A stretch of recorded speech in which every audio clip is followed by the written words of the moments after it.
ओए वकील आ जल्दी आ यार। ओए होए ओए इतनी देर लई पे यार, वकील क्यों नहीं आंदा पिया? हजारा काम होंदे होसन यार, वकील बंदे जहन वकील जल्दी आवे तो मेरा काम आज खराब थी गए। वालेकुम सलाम। हाँ भाई, क्या है? क्यों सर, क्या है? वो सही वकील साहब, वो मेरे उते कत्ल दा केस पा देते ने, ठीक है। वो परली पार्टी बड़ी सख्त है, पैसे वाली पार्टी है। वो मेरे उते नाजायज इवें कत्ल दा केस पा देते ने। मैं अल्लाह दी कसम चाह के आता मैं कहीं दा कत्ल का नहीं किया। मेरे को बचा यार, मेरे को यो एक दर लदे। तू वकील है, बड़ा समझदार वकील है, को मेरे को हाल दस यार। यार इंदा हल है पिया कि मैं आम वकील नहीं मैं अच्छा। सुप्रीम कोर्ट दा वकील हाँ। अच्छा लेकिन तेरा जरा फैसला ना हाँ। तेरे इलाके दी पंचायत है अच्छा ते इंदा एक बिया हल है।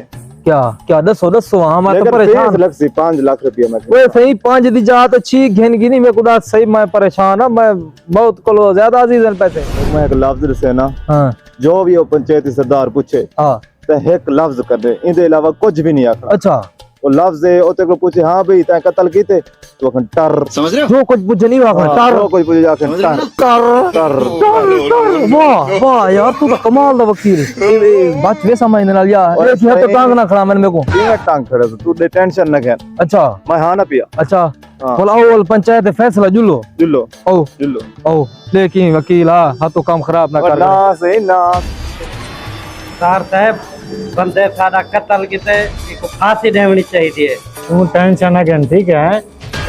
हाँ सारा फैसला कोई हुकूमत नहीं रद्द कर सकती। सजा को फांसी को अलावा कोई सजा नहीं मिलती। पैसे ना मसला का नहीं, पैसे भावे जितने लगे बंदे को फांसी देनी चाहिए। तू टेंशन ना कर, मैं क्या नहीं करना ये लोग बस फांसी के अलावा कोई सजा ना दे।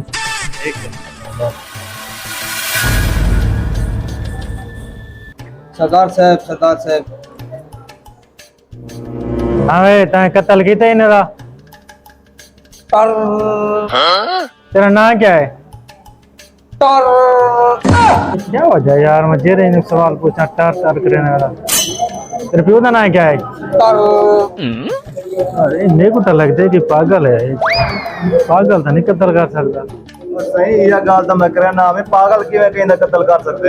वो मेरे को थोड़ा शक पौंदा है भी पागल लग रहा है। पागल बंदा है वो किवें कत्ल कर। अच्छा तुम्हारे इन्हें इलाज करा है? बस मैं करेगा तू नाजायज मेरे को लोग फांसी दिवाना में बंदे दिया है तो निकल माने जो फैसले खेंदे ना कर मेरे को चल। वाह वकील वाह किवें बचाए थे कुडे हाल किवें वाह वाह की यार, वाह की ना उमर वकील है तू। फीस दे यार 5 लाख रुपया। हां मेरे 5 लाख फीस दे। तर ओए यार ये तो बेकुछ तू ना ले दे।